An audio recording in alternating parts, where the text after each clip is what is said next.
Hello friends, welcome back to law of India with Manish. हम लोग बात कर रहे थे इंडियन कॉन्ट्रैक्ट एक्ट के बारे में। काफी सारे लेक्चर्स मैं आपको दे चुका हूं और आज हम लोग बात कर रहे हैं definition and essentials of a valid contract part 3 पे। इसके पहले पार्ट 2 में हम लोग ने डेफिनेशंस के बारे में काफी सारी बातें की थी और जो मेन डेफिनेशन आपकी कॉन्ट्रैक्ट थी, जहां से हम लोग ने स्टार्ट किया था, वो थी आपकी an agreement enforceable by law given under section 2 subclause H।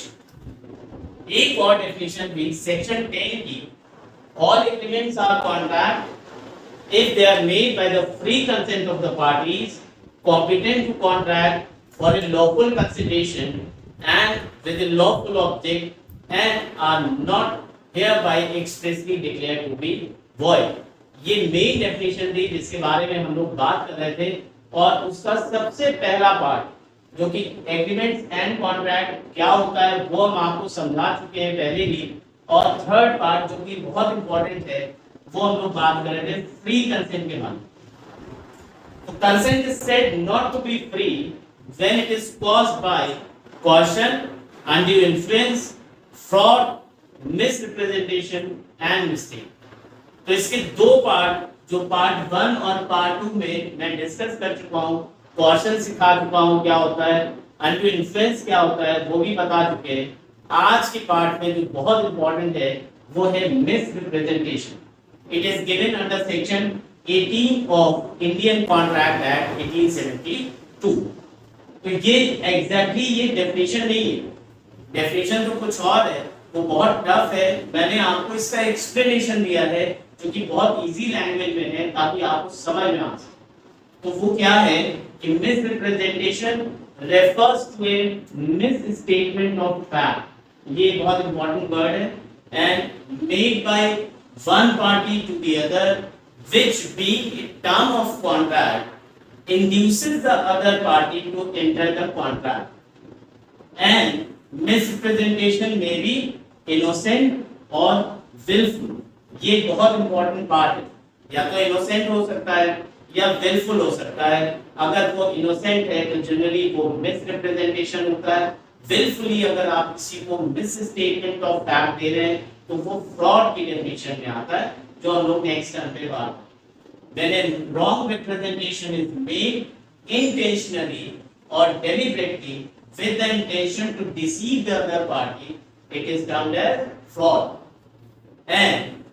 But when it is made innocently, it is termed as misrepresentation। A person asserts something which is not true, though he believes it to be true.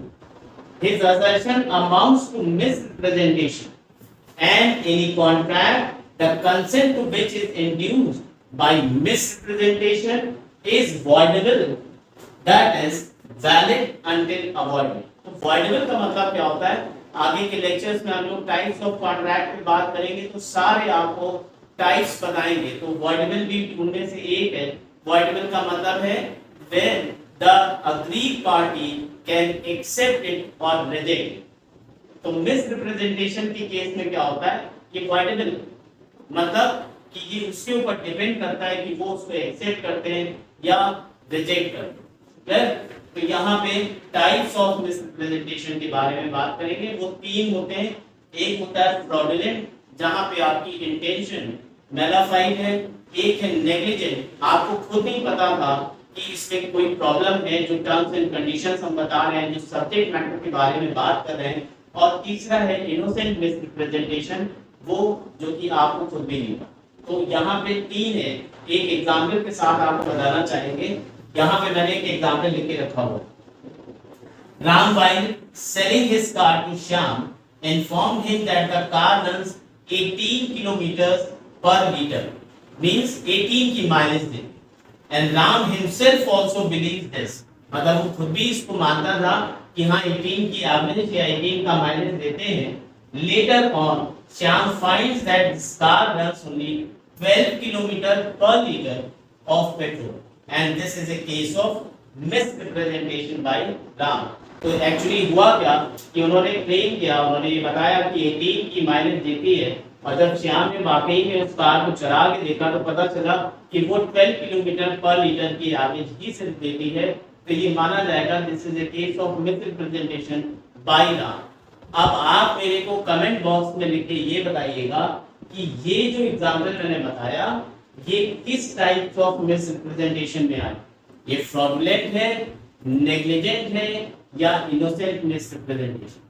तो ये आप हमें comment में बताइएगा, और फिर भी अगर आप नहीं बता पाते हैं तो मैं बताऊंगा कि ये किसमें आता है। नेक्स्ट है कि ये जितने भी हम लोग यहाँ पे पढ़ रहे हैं फ्री कंसेंट से रिलेटेड चीजें, ये दो ही कैटेगरी में आता है, ये वॉइडेबल होगा या तो वॉइड होगा। अब कौन सा किस में आएगा ये हम आपको बताएंगे आगे, लेकिन फिलहाल ये जानिए कि सेक्शन 18 में ये कहा गया है कि इफेक्ट ऑफ मिसरिप्रेजेंटेशन क्या होगा। इफेक्ट वही होगा वॉइडेबल, क्लियर। तो यहाँ पे लिखा हुआ है when consent to an agreement is caused by misrepresentation the agreement is a contract voidable at the option of the party whose consent was so caused. जैसे यहाँ के केस में था कि श्याम की कंसेंट ऑब्टेन की, अब वो पता नहीं कैसे फ्रॉडुलेंट या नेग्लिजेंट या इनोसेंट है, उस केस में श्याम के पास ये राइट है, वो वॉइडेबल है eight the option of the Shyam. वो चाहे तो इसको एक्सेप्ट कर सकते हैं, चाहे तो उसको रिजेक्ट कर सकते हैं। This is the effect of misrepresentation under section 19 voidable, clear. Next आपका बर्डन ऑफ प्रूफ की बात आती है। अब बेसिकली होता क्या है कि यहाँ पे जिसकी कंसेंट गलत तरीके से ऑब्टेन की गई, मिसरिप्रेजेंटेशन था या कोएर्शन था या अनड्यू इन्फ्लुएंस था, कुछ भी है, तो उस केस में बर्डन ऑफ प्रूफ में जो बात आती है, एक पार्टी जिसकी कंसेंट गलत तरीके से ऑब्टेन की गई वो कोर्ट में केस फाइल करे। तो जो केस फाइल करे, फॉर एग्जांपल इस केस में श्याम क्या होगा, रिप्रेजेंटर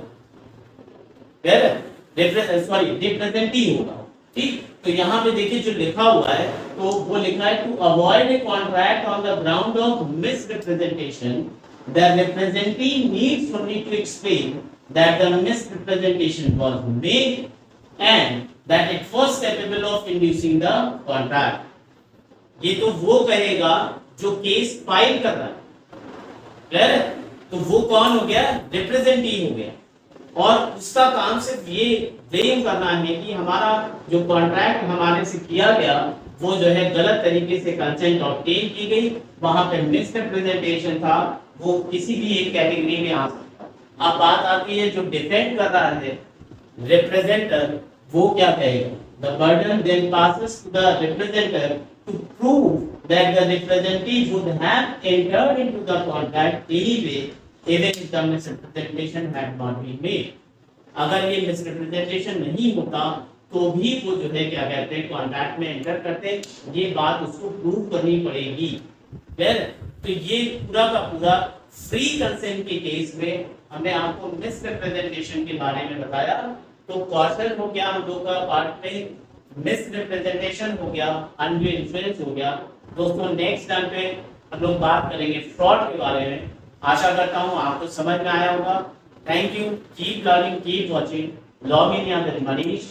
प्लीज लाइक करिए, शेयर करिए, सब्सक्राइब करिए एंड कमेंट।